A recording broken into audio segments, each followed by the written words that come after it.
There is a particular piercing quality to the light in late August.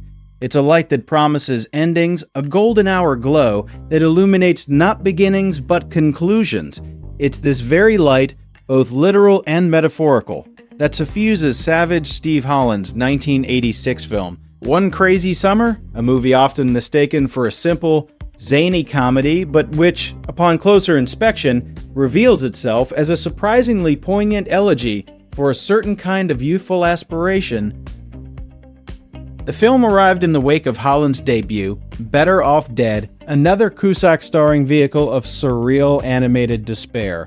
But where that film was born from the icy slopes of adolescent rejection, One Crazy Summer finds its setting in the humid, salt-tinged air of Nantucket. The production, however, was anything but a vacation. Financed independently after Holland's original script, a darker, more dramatic story was rejected by studios. The film was shot on a tight schedule and an even tighter budget, forcing a scrappy, inventive energy that defines its aesthetic. This constrained genesis is key to understanding the film's texture. The now iconic animated sequences where protagonist Hoops McCann's anxieties and fantasies burst from his sketchpad into reality weren't merely stylistic flourishes. They were budgetary necessities, a creative solution to filming elaborate fantasy sequences without the means for live-action effects. This fusion of hand-drawn animation with live-action photography creates a unique internal logic where the emotional truth of a moment can literally cartoonify the world. At its core, the narrative follows Hoops, a failed cartoonist whose artistic dreams have just been formally rejected by the Rhode Island School of Design.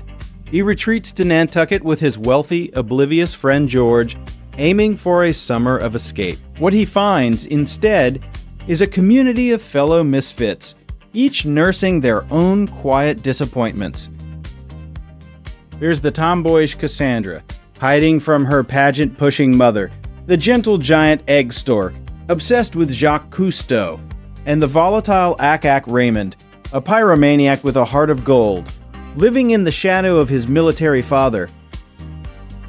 The film's supposed antagonist, the preppy villainous Teddy Beckerstead, is less a person than an embodiment of a stifling, expected future, a future of country clubs, arranged marriages, and soulless success.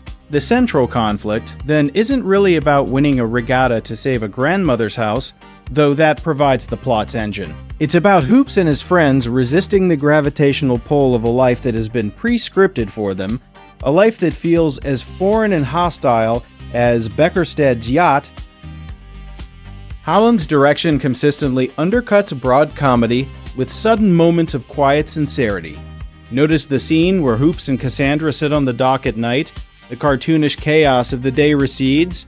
The dialogue is sparse, the score minimal. They are simply two people adrift in their own ways, finding a temporary anchor in each other's company. It's in these pauses that the film's true theme emerges, the search for connection when one feels fundamentally disconnected from their own projected path. The character of Hoops is crucial here. John Cusack plays him not as a typical, confident 80s hero, but with a weary, observant resignation. His humor is defensive, his eyes often scanning the horizon as if looking for a sign he missed. His art is his language, and its rejection has rendered him temporarily mute in the real world. The entire summer becomes a process of him relearning how to communicate, not through prestigious acceptance letters, but through collaborative, absurd action with his new friends. This is where the film's celebrated ensemble cast shines. Demi Moore's Cassandra is all guarded vulnerability, her toughness a clear reaction to being treated as a commodity. Bobcat Goldthwait's Egg is pure, unfiltered enthusiasm, a man so in love with the wonder of the sea that he's immune to the social pressures of the land. Each friend reflects a different facet of Hoop's own struggle, creating a mosaic of alternative ways to be. The production design subtly reinforces this theme of contested spaces. Beckerstead's world is one of manicured lawns, white linen, and sterile, expansive interiors. The world of Hoops and his allies is defined by cramped, quirky spaces. The cluttered boat shed, the grandmother's cozy, cluttered house, the makeshift camp on the beach. These are spaces of creation and community, imperfect, but alive. Even the film's most outlandish gags serve a deeper purpose. The attack of the giant animatronic squid during the regatta's climax is pure cartoon chaos, but it functions as the ultimate expression of the group's collective will. It's their shared, ridiculous imagination made manifest to dismantle the serious world of the established elite. It's a victory not of skill, but of spirit. The conclusion is notably subdued for a comedy. Yes, the house is saved, and Beckerstedt is humiliated.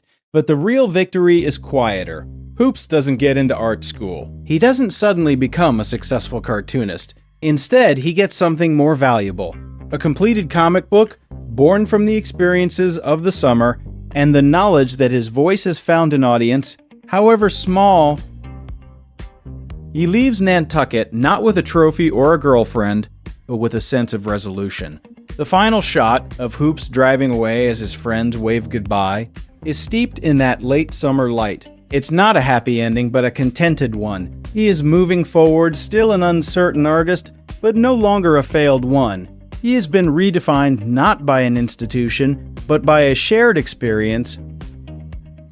One Crazy Summer endures because it understands that the most formative summers are often not about triumph, but about salvage. It's about gathering the scattered pieces of a broken expectation and assembling them into something new, something personal. The film's chaotic animated surface is a defense mechanism, a way to talk about disappointment without being drowned by it. In the end, Savage Steve Holland crafted not just a cult comedy, but a sensitive map of that fragile territory between adolescence and adulthood. It suggests that sometimes the path forward isn't found on a prescribed road to success, but in the detours taken with fellow travelers, in the shared laughter that echoes after a season ends, and in the stubborn act of creating something, anything even when the world seems to suggest you shouldn't bother. It is ultimately a film about finding your voice in the quiet after the craziness subsides. Thank you for watching until the end. We pour our passion into every single video essay, exploring the stories behind the movies we all love. If you stumbled upon this video by chance, there is a very high probability you might never see our channel again in your feed.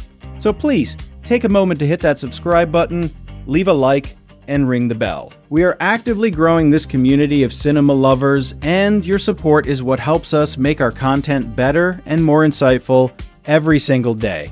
Let's explore the magic of filmmaking together. See you in the next one.